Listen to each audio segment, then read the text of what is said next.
Selamat pagi Bapak Ibu yang terkasih, dimanapun Bapak Ibu berada. Kita bersyukur untuk hari baru yang Tuhan beri kepada kita. Karena kita mensyukuri bahwa pasti ada berkat Tuhan yang akan Tuhan berikan pada kita di dalam kita melanjutkan hidup kita pada hari ini.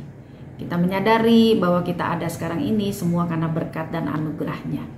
Sebelum kita memulai aktivitas kita pada hari ini, mari kita bersama-sama mendasari seluruh kehidupan kita dengan firman Tuhan. Mari kita berdoa. Tuhan Yesus, terima kasih banyak untuk hari baru yang Tuhan beri kepada kami. Terima kasih untuk penyertaan, pemeliharaan, kesetiaan dan juga kesabaran yang Tuhan berikan pada kami sampai pada saat ini. Terima kasih Tuhan untuk istirahat yang Tuhan berikan pada kami. Kami bangun pagi ini juga dalam kondisi yang baik, yang sehat, yang kuat, itu juga pasti karena Tuhan. Terima kasih banyak Tuhan. Kami akan melanjutkan aktivitas kami pada hari ini Tuhan. Sebelumnya kami ingin mendasarinya dengan firman Tuhan. Berbicara buat setiap kami Tuhan. Tenangkan dan teduhkan hati kami. Di dalam nama Tuhan Yesus kami berdoa dan juga bersyukur. Amin. Bapak Ibu, firman Tuhan pagi ini akan terambil dari Yehezkiel 10 ayat 1 sampai 18. Yehezkiel 10 ayat 1 sampai 18 diberi judul Kemuliaan Tuhan Meninggalkan Bait Suci. Lalu aku melihat, sungguh di atas cakrawala, di atas kepala kerub, tampak di atas mereka sesuatu yang menyerupai tahta yang seperti permata lazurit kelihatannya.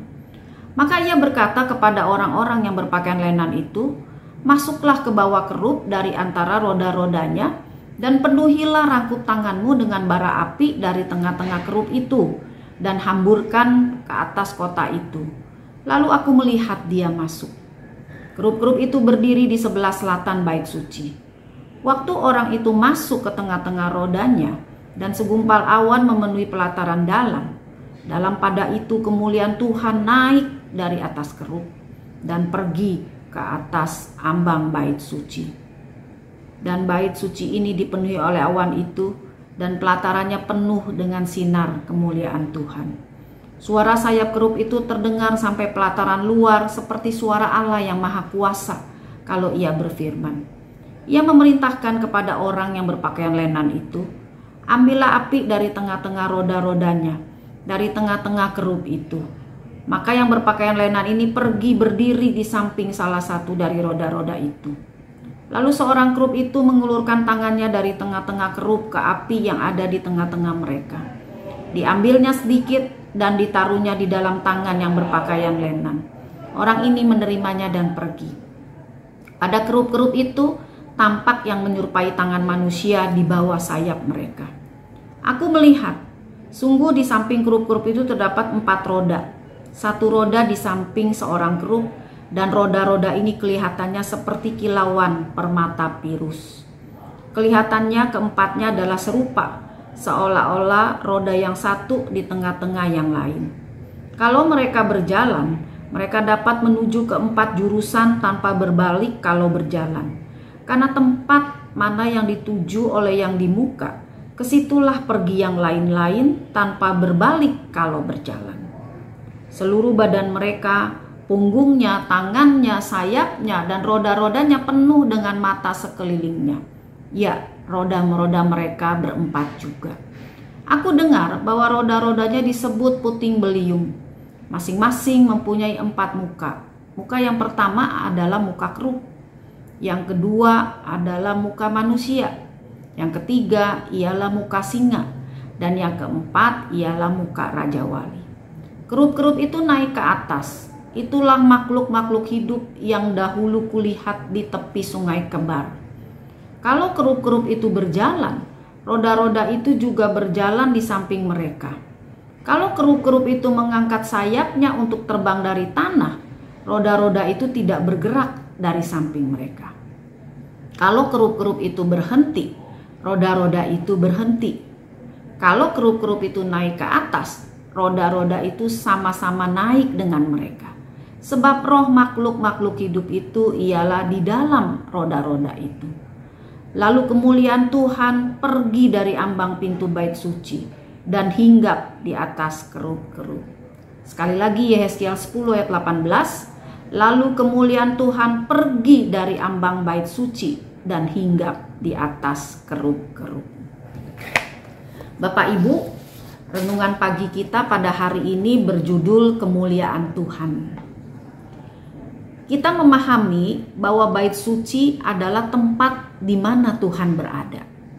Dengan demikian, kemuliaan Tuhan menjadi identik dengan bait suci. Tidak mungkin bait suci tidak diliputi oleh kemuliaan Tuhan. Namun bacaan kita di dalam Alkitab justru berjudul kemuliaan Tuhan meninggalkan bait suci. Mengapa hal itu bisa terjadi? Nabi Yeskiel memaparkan penglihatannya mengenai kerub-kerub, yaitu makhluk surgawi. Dalam Alkitab, kerub adalah makhluk surgawi bersayap yang memiliki kedudukan tinggi dan sering digambarkan sebagai penjaga, pelindung, dan pembawa tahta Allah.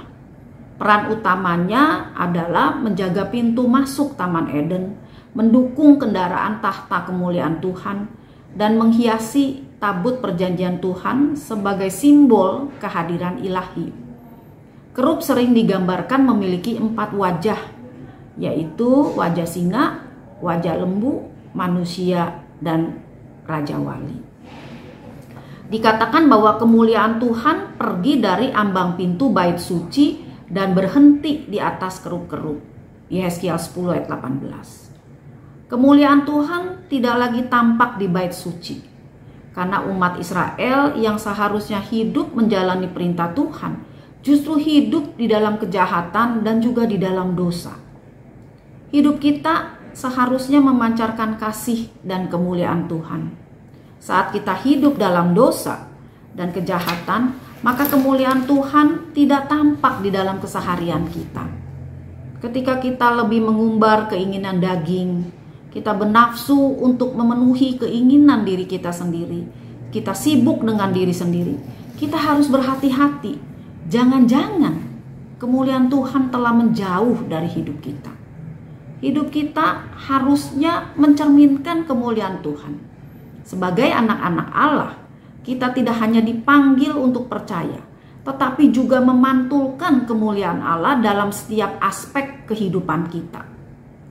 Saat ini dunia sedang menunggu untuk melihat kemuliaan Tuhan, bukan hanya lewat gedung gereja, bukan hanya lewat musik-musik rohani, tapi dunia menunggu melihat kemuliaan Tuhan melalui hidup kita sebagai orang-orang percaya yang bisa menjadi saksi, menjadi garam, menjadi terang di tengah kegelapan. Kemuliaan Allah bukanlah sesuatu yang kita pamerkan, tetapi justru sesuatu yang mengalir dari hati yang mengenal dan juga mengasihi Tuhan. Ketika kita hidup di dalam kebenaran, kita mengasihi tanpa pamrih, kita tetap setia di dalam penderitaan yang kita alami, dunia akan melihat sesuatu yang berbeda. Dan itulah pantulan kemuliaan Allah yang terpancar dari karakter kita, perkataan, perbuatan, dan tindakan kita setiap hari. Mari kita hidup sebagai anak-anak Tuhan dengan kita hidup memancarkan kemuliaan Tuhan. Mari kita hidup dengan cara menghidupi firman Tuhan setiap hari di dalam kehidupan kita. Biarlah firman Tuhan menguasai seluruh kehidupan kita. Karena kita jika tidak menghidupi firman Tuhan, maka kita membiarkan diri kita untuk dikuasai oleh keinginan, oleh hawa nafsu kita. Dan kita harus waspada. Jangan-jangan pada waktu hidup kita sudah dipimpin oleh keinginan diri kita sendiri. Jangan-jangan kemuliaan Tuhan sudah tidak ada lagi atau tidak lagi dijumpai di dalam kehidupan kita. Mari kita memeriksa diri kita setiap hari. Mari kita terus belajar hidup di dalam firman Tuhan dan hidup kita dikuasai oleh firman-Nya. Teruslah mencari Tuhan dan melakukan firman-Nya dalam kebenaran agar kemuliaan Tuhan tidak meninggalkan kita. Mari kita berdoa. Tuhan Yesus, terima kasih untuk firman-Mu pada pagi ini yang boleh mengingatkan kami agar kami setiap hari hidup sesuai dengan yang Tuhan mau, sesuai dengan firman-Mu Tuhan. Hidup kami tidak dikuasai oleh keinginan diri kami sendiri, tapi hidup kami dikuasai oleh firman Tuhan. Biarlah firman Tuhan pagi ini yang kami dengar, bukan hanya sekedar kami tahu Tuhan, tapi mampukan kami untuk melakukan firman Tuhan di dalam kehidupan kami. Tolong pimpin dan sertai kami. Tolong lindungi kami Tuhan di dalam setiap perjalanan hidup kami. Kami mau membawa serta Engkau di dalam kehidupan kami. Tuhan, kami juga berdoa untuk seluruh kegiatan, aktivitas yang akan kami jalani dari pagi hingga malam nanti. Biarlah Tuhan juga tetap beserta dengan kami. Dan kami mau berjalan bersama dengan-Mu Tuhan setiap hari.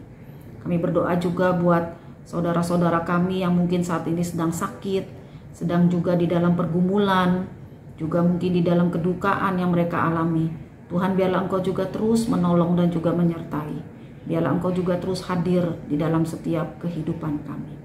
Terima kasih Tuhan, kami serahkan hidup kami pada hari ini ke dalam tangan kasih kuasa-Mu. Biarlah firman Tuhan menguasai hidup kami, dan kami hidup memancarkan kemuliaan Tuhan. Terima kasih Tuhan, ampuni segala dosa dan pelanggaran kami. Di dalam nama Tuhan Yesus kami berdoa dan juga bersyukur. Amin. Selamat pagi Bapak Ibu, selamat beraktivitas. Tuhan beserta dengan kita semua. Bagi Bapak Ibu yang memiliki pergumulan khusus dan ingin didoakan, bisa menghubungi rekan-rekan pendeta di nomor berikut.